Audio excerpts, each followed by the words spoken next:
សូមក្រាបថ្វាយបង្គំព្រះថេរានុថេរៈគ្រប់ព្រះអង្គសូមគោរពសម្ដេចទ្រង់ឯកឧត្តមលោកជំទាវអស់លោកស្រីបងប្អូនជនរួមជាតិទាំងក្នុងនិងក្រៅប្រទេសជាទីគោរពអ្នកនាំពាក្យរាជរដ្ឋាភិបាលសូមជម្រាបជូនបងប្អូនជនរួមជាតិអំពីព័ត៌មានថ្មីពីរាជរដ្ឋាភិបាលដូចតទៅទី1កម្ពុជាសម្រេចបានស្នាដៃដ៏លេចធ្លោមួយទៀតហើយនៅក្នុងតំបន់និងពិភពលោកដោយបានក្លាយជាប្រទេសទី1ក្នុងតំបន់អាស៊ីប៉ាស៊ីហ្វិកនិងជាប្រទេសមួយក្នុងចំណោមប្រទេសចំនួន7នៅក្នុងពិភពលោកដែលអាចសម្រេចបានគោលដៅសកលដ៏ត្រចះត្រចង់នៃការប្រយុទ្ធនឹងជំងឺអេដស៍ជោគជ័យដ៏ធំធេងនេះទទួលបានការសាទរនិងកោតសរសើរពីលោក Edmund Murphy នាយកប្រចាំតំបន់អាស៊ីប៉ាស៊ីហ្វិកអឺរ៉ុបខាងកើតនិងអាស៊ីកណ្ដាលនៃកម្មវិធីសហប្រជាជាតិរួមគ្នាស្ដីពីមេរោគអេដស៍ជំងឺអេដស៍ UNAIDS ការអបអរសាទរនិងកោតសរសើរនេះត្រូវបានធ្វើឡើងในឱកាសដែលលោកនាយកប្រចាំតំបន់រូបនេះបានអញ្ជើញចូលជួបសម្ដែងការគួរសមនិងពិភាក្សាការងារជាមួយសម្ដេចមហាបវរធិបតីហ៊ុនម៉ាណែតនាយករដ្ឋមន្ត្រីនៅឯវិមានសន្តិភាពកាលពីថ្ងៃទី12មិថុនាឆ្នាំ2026ជោគជ័យដែលកម្ពុជាសម្រេចបាននោះគឺគោលដៅសកលនៃមេរោគអេដស៍95ដែលមានន័យថា95%នៃអ្នកផ្ទុកមេរោគអេដស៍បានដឹងពីស្ថានភាពផ្ទុកមេរោគអេដស៍របស់ខ្លួន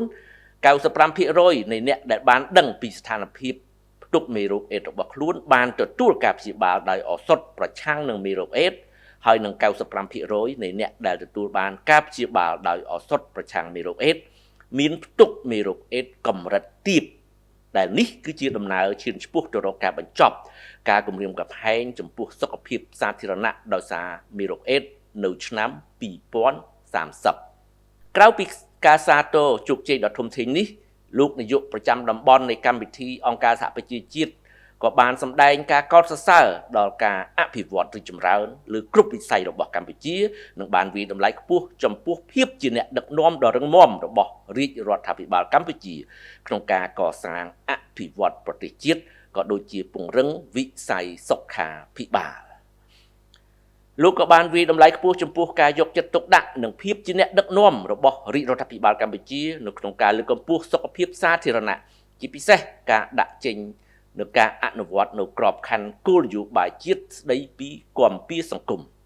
សម្ដេចធិបតីនាយករដ្ឋមន្ត្រីក៏បានវាយតម្លៃខ្ពស់ចំពោះតួនាទីរបស់អង្គការសហប្រជាជាតិក្នុងការរួមចំណែកការអភិវឌ្ឍសង្គមសេដ្ឋកិច្ចកម្ពុជាជាពិសេសក្នុងវិស័យសុខាភិបាលក៏ដូចជាគាំទ្រដល់កម្មវិធីប្រយុទ្ធនឹងជំងឺអេដស៍នៅកម្ពុជា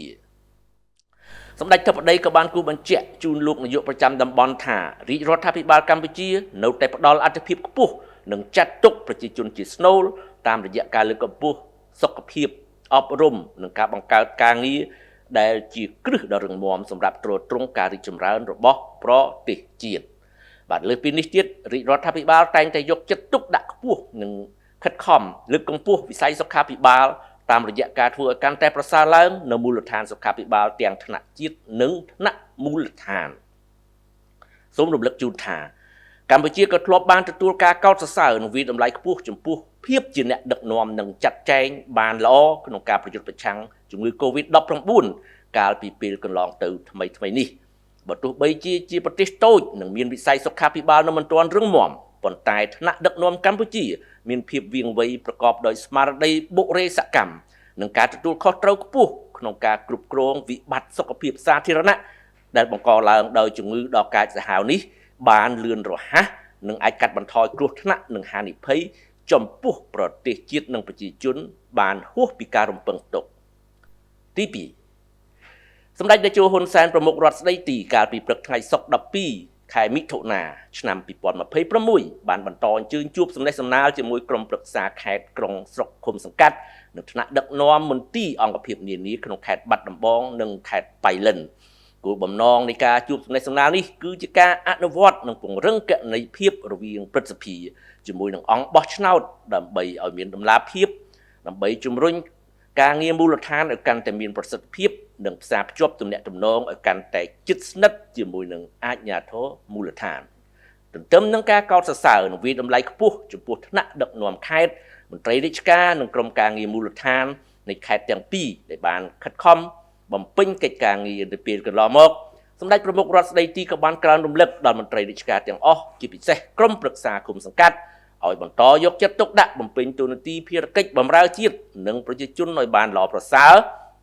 ជាពិសេសបន្តយកចិត្តទុកដាក់ផ្ដល់សេវាតម្រូវការនិងសេវាចាំបាច់នានាជូនប្រជាពលរដ្ឋឲ្យបានលឿនរហ័សប្រកបដោយប្រសិទ្ធភាពខ្ពស់ក្រោមអភិក្រមមន្ត្រីគឺជាអ្នកបម្រើប្រជាជនដោយស្មោះត្រង់ក្នុងបរិបទនៃការការពារអធិបតេយ្យភាពបូរណភាពទឹកដីនិងប្រជាជនសម្ដេចតេជោតែងតែណែនាំឲ្យអាជ្ញាធរមូលដ្ឋានយកចិត្តទុកដាក់ចំពោះសុខទុក្ខគ្រួសារវីរយុទ្ធជនដែលកំពុងឈរជើងការពារទឹកដីនៅជួរមុខគ្រួសារវីរយុទ្ធជនពលីរងរបួសព្រមទាំងអតីតយុទ្ធជនដើម្បីជាការតបស្នងនូវគុណបំណាច់ដ៏ធំធេងមិនអាចកាត់ថ្លៃបានរបស់ពួកគេចំពោះជាតិមាតុភូមិនិងប្រជាជនស្ថាបនិកនិងប្រតិបត្តិការសន្តិភាពនិងនយោបាយឈ្នះឈ្នះរបស់កម្ពុជាក៏តែងតែកោតសរសើរនិងលើកទឹកចិត្តដល់ខឿនការពារជាតិរបស់ប្រជាជនដែលជាចលករដ៏ខ្លាំងក្លាក្នុងការការពារអធិបតេយ្យភាពបូរណភាពទឹកដីនិងសេចក្តីថ្លៃថ្នូររបស់ប្រជាជាតិខ្មែរ